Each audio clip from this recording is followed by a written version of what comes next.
Welcome back to Ben's garage. We're spannering again today. I don't know if you've seen the previous videos where I've explained that we might have a little bit of an issue with our battery on the Tdv8.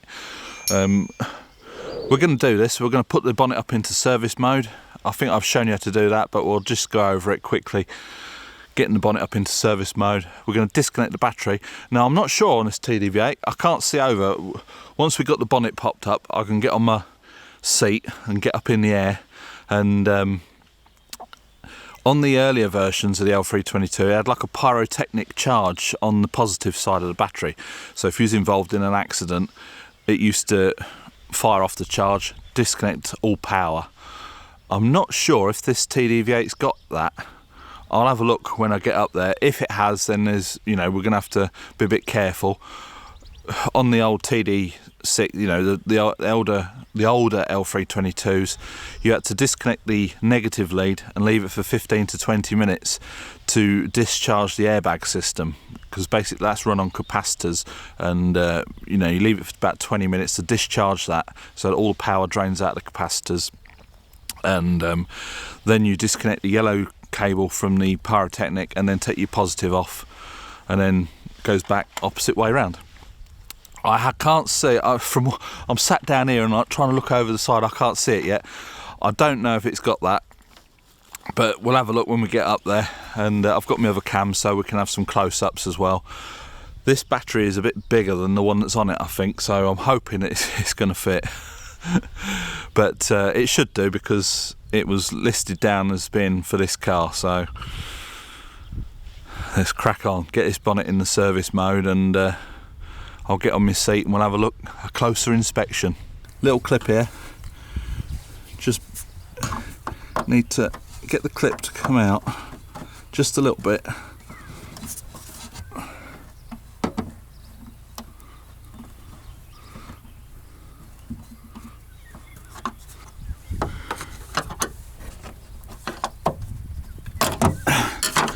Alright.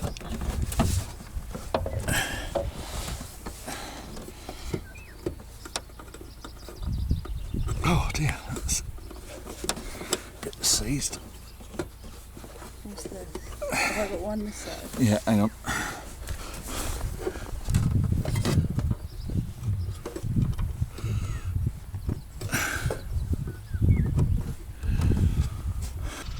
So we've got the bonnet in service mode, so it's upright out the way.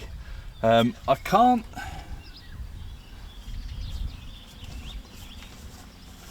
can't see if there's any firework things under here, but what I'm going to do is I'm going to disconnect the negative terminal, and then we're going to leave it for 15 to 20 minutes just in case. There's some gubbins down the back anyway, so we'll disconnect the negative and let the system drain down. So that's just a 10mm on here. So we'll loosen this off.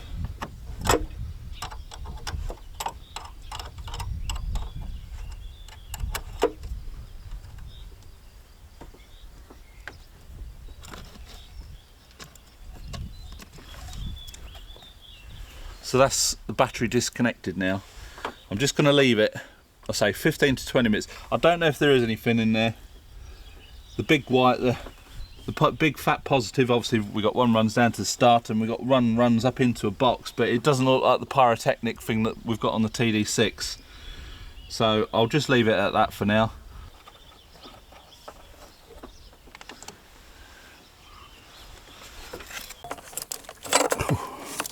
What's going on here? No, it's just there's a bit of wiring loom down there. I'll get it in a minute.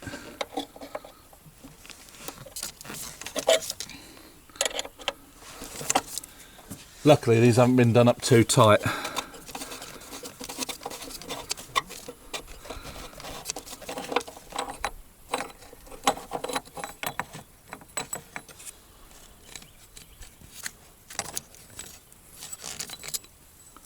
Oh, that one's attached, which is handy.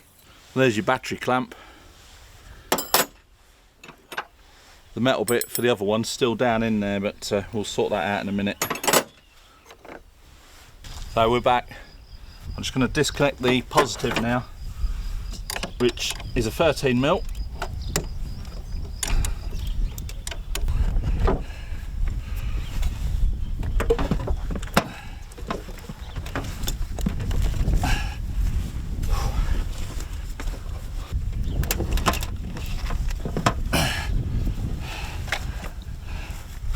We're halfway there.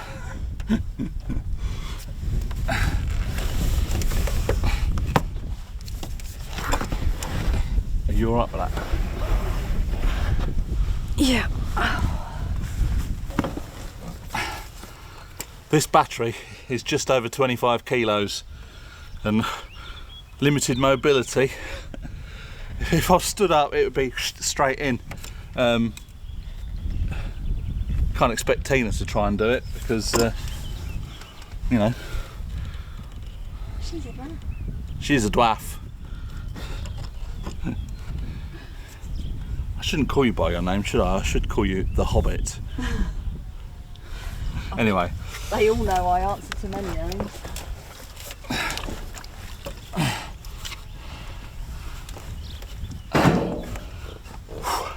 This could take a while.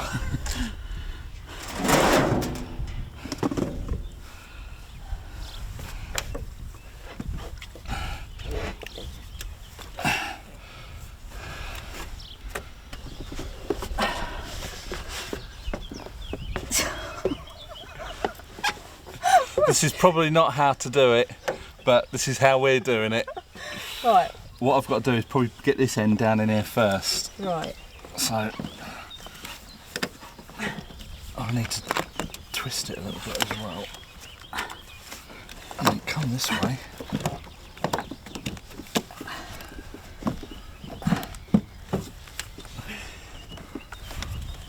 Got red lead caught. Let's watch that one as well.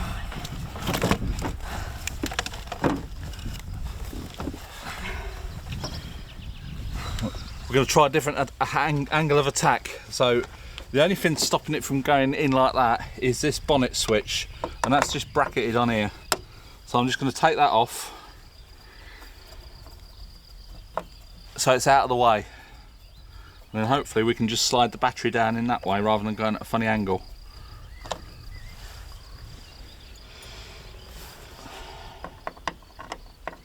That's the plan anyway.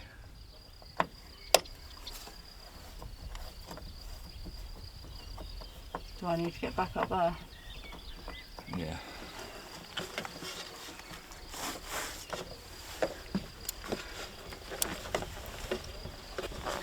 Trying to get into a position where I can actually get on hold. What I need to do is lift. That's it. All right.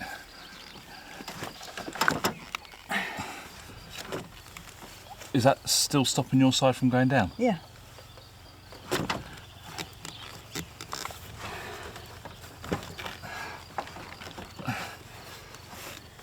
Which one? Whoa. You need to just tip it forward. Yeah, 'cause I've and got to push it back. And then pull it back that way. Like that? Yeah. And get on your knees. Get on your knees. Oh. I'm not even sure I can get this in. Apparently, hobbits don't have hairy hands, they have hairy feet. I'm not going to ask her to take her wellies off to prove it, but... There's not that much space, even for my hands. Yeah. Oh, it's not moving now. No. So. That's the battery clamped down. I'll just get the other camera and show you. There's the battery clamps down in the bottom. There's a fusible link on the battery terminal, so what we've done is we've taken it off the battery terminal, turned it round. It still wouldn't go because the wire was poking out the wrong way, so I've turned the wire around. All we've got to do now is just trim this so that the wire can stick out of this side. I think it will be doable, but it's not quite a straightforward job. I'm not that happy about how that terminal's sitting on there. I'll just show you what we've done under the bonnet. The negative lead's gone back on as normal. The positive, there's a fuse, there's an inline fuse that was in a plastic casing. The plastic casing wasn't doing anything, so what I've done is I've just bolted the fuse onto the terminal and then used the captive nut out of the casing to bolt the other wire to the other side of the fuse. It's not ideal and I don't recommend you do it, but because we've ordered a bigger battery, I've had to do it like that. The rest of it is plumbed in as it should be. So last thing left to do, put the bonnet switch back on, put the bonnet back into normal mode, and then we'll fire it up and we'll go in and we'll have to probably clear some codes inside the car, but I've got the gap tool out here, so we'll do that in a minute. Bonnet sensors back on, just replaced a bit of trim that we removed. And now we'll put the bonnet back into normal height. If you could do the honours that side please, Tina.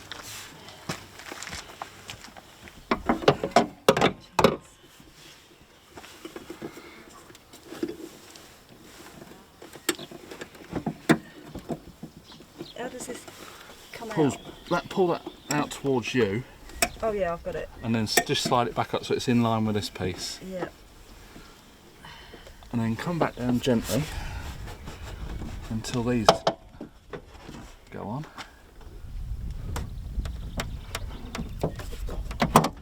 Alright, that's my side on. Yeah, I struggled with it. Oh, bloody hell. Is that it? Yeah. Voila! There we go. Tina's now just going to try it. And once we've done that, I'll get into the car, we'll get the iCar soft in, make sure it's charging okay.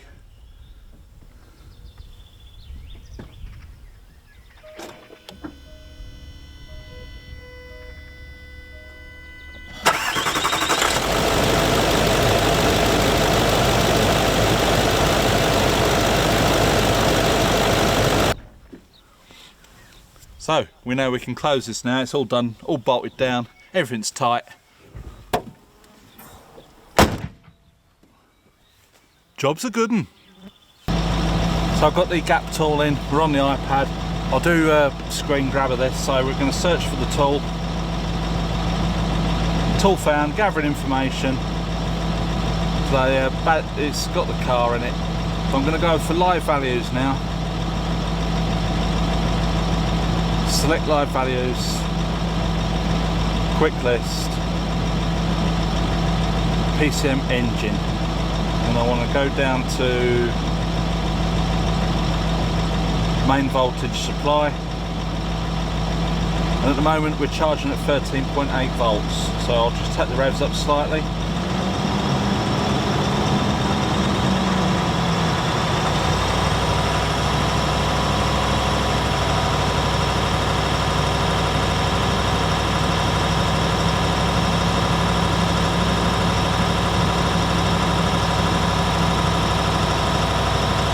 So these have got a funny charging system, they don't whack out the full voltage straight away.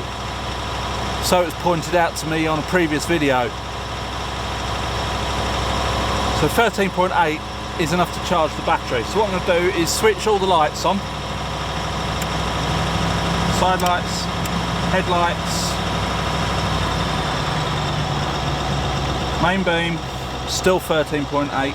So the charging system is doing what it's supposed to be doing. It's keeping the voltage even though I'm putting a big drawer on the battery. Put the aircon on, auto, in the rear of the car. That's pulled down to 13.5 now, but we'll just take the revs up. 13.8.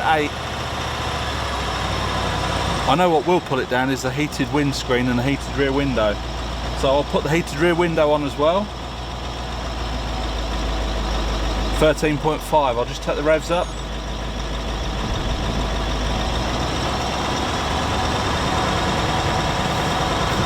Battery's gone flat on that camera. That's 13.8, I'll let it idle. That's still showing 13.8. I'm going to put the heated front screen on, that'll really come down. That's pulled it down to 12.8, so that's still putting charge in, but if I take the revs up,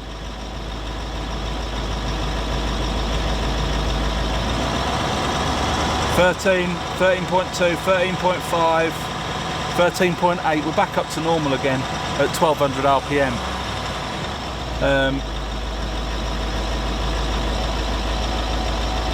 Switch all this off. Headlights off.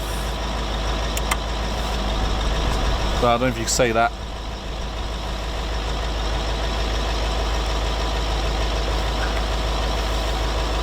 So that says to me that the alternator's charging as it should be. It's putting out the voltage. It doesn't look a lot because on a lot of old cars used to get around 14 volts, 14 and a half, sometimes went up to 15. When you put a load on, that pulled it down to about 13 and a half to 13.8, something like that. But with these cars, they're a bit more intelligent, so they're only putting out the charge that it's needed. Obviously, when everything was on, it pulled it down to 12.8, but just tickling the throttle, it soon went back up to 13.8 with everything on. Now with the old battery, it struggled to do that a little bit. So I think that's a job well done.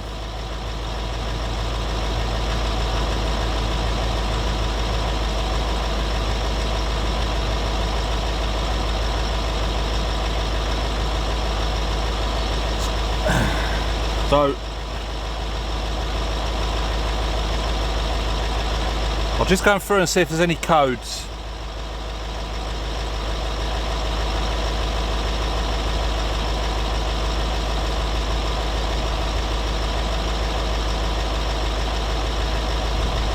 So I'll just click on faults. Faults will be red. Scanning modules.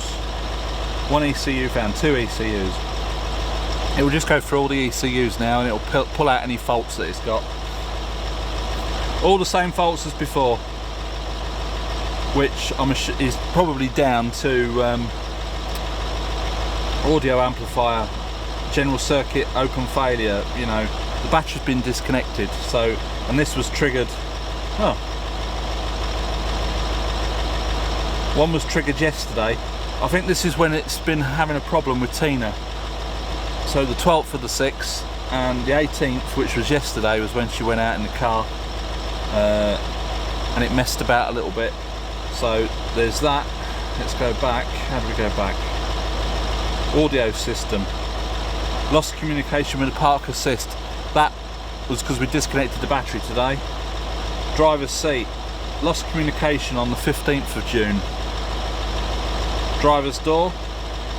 General electrical failure. Headlamp, battery voltage, general electric circuit voltage below threshold. That could be something to do with the battery as well. Instrument pack was triggered on the 15th, lost communication with the parking brake module. That could have been something to do with the battery. And passenger door, these are all faults that can be triggered by having a dicky battery. So I'm going to clear all the faults, clear all. So it's going to run through now, clear all the codes.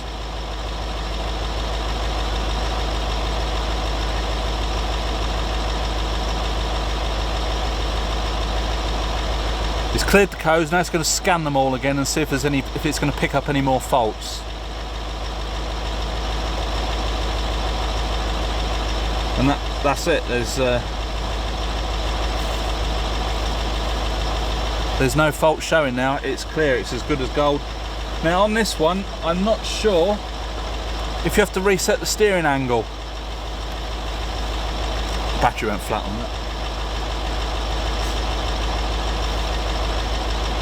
Let me just shut this off.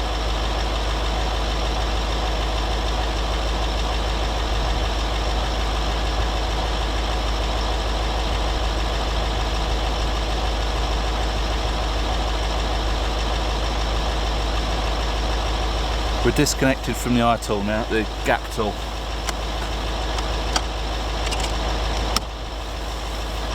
So on the earlier L322s, if you replace the battery, you had to reset the steering angle sensor. It comes up on the thing, so I think it says air suspension inactive. Nothing to do with the air suspension, but all you do, turn the steering full lock one way, full lock the other way, straighten it up, and that resets everything. I don't know if it does it on this car, but I will just fire it up in a minute and try it, and then I will get all the windows up and shut it up, and that's it. Some of the jobs you're going to want to do is reset your windows after you had your battery disconnected. It works on the one touch going down, but not on the way up. So put it all the way down, put it all the way up, let go, pull it up,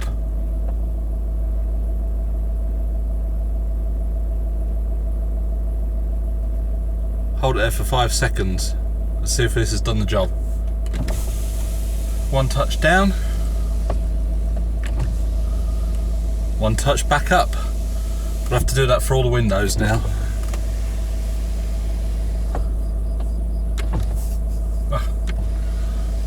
I forgot what I was doing then.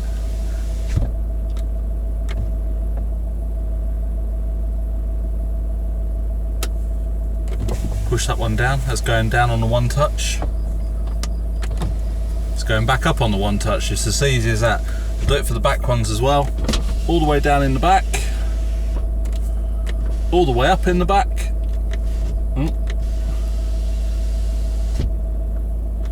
Let go of the button, pull it up, you'll hear a little click in there. One touch down, one touch back up. Same on this back one. One touch down, hold it up till it goes all the way up, let go of the button, pull the button again, you'll hear a click in there. So let's go down.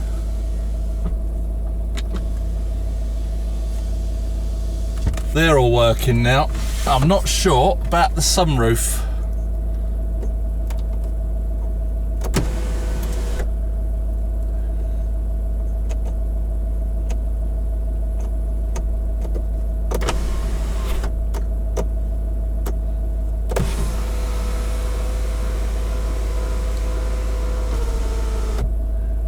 All the way open, all the way forwards, let go,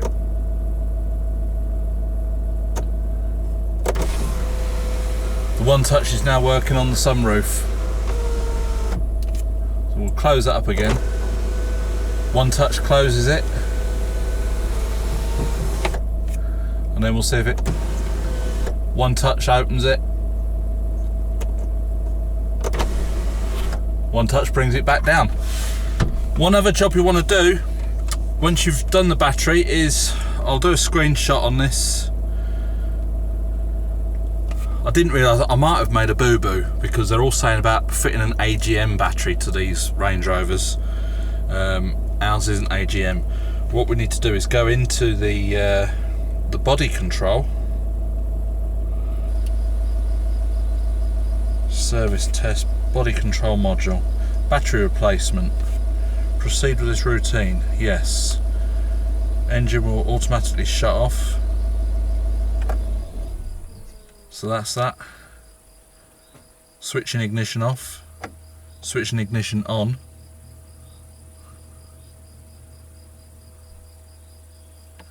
executing routine, waiting for ECU initialization, 7 seconds remaining, 5, 4, 3, 1. Operation succeed. So that should be that. What I'll do is I'll start it up again. And now I'll come and check the live values. Quick list.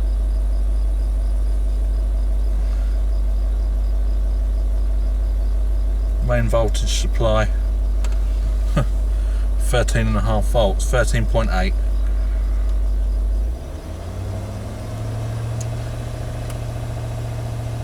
It's gone up to 14 now.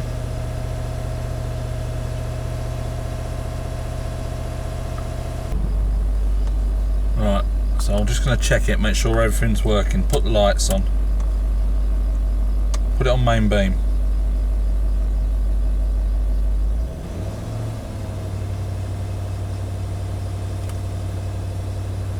put the aircon on.